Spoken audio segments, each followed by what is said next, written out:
Ensimmäiseksi laitetaan kiinni akun miinus PMS:n P-miinukseen. Sitten laitetaan nämä balanssejohot.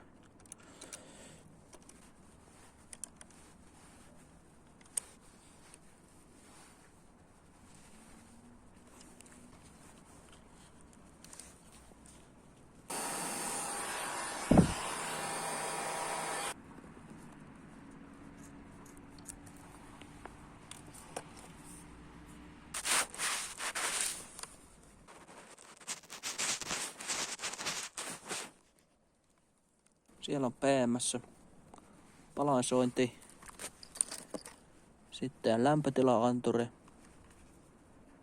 Mihin se menee? Se menee tonne alemmas.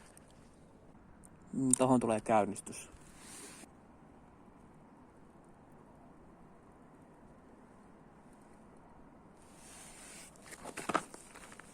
Siellä on latauskaapeli miinus.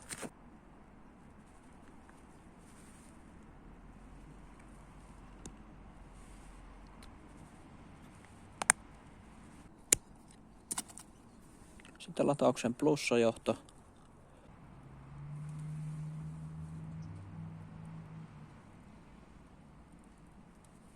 Tässä huomaa silikoonieristeen ja tämmöisen peruseristeen ero. Tää on melkein sulaa. Tää on ihan ok.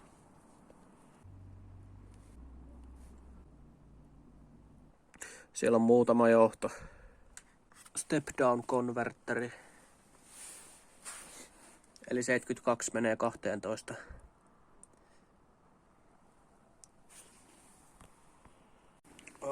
Viimein se on valmis. Siellä on muutama johto.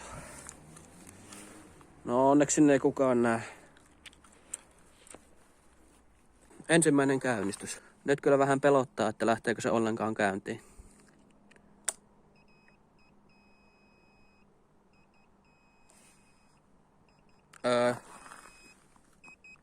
Se on toi kontrolleri. Näyttö ainakin toimii ja pyörii väärään suuntaan, mutta pitää tehdä vielä toi moottorin paritus.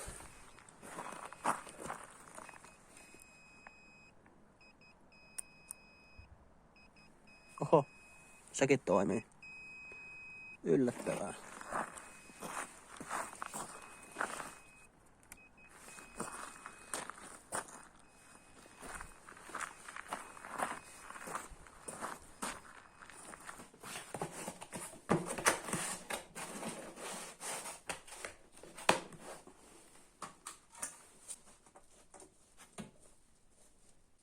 No niin, testataan vähän pyöräyttää sitä.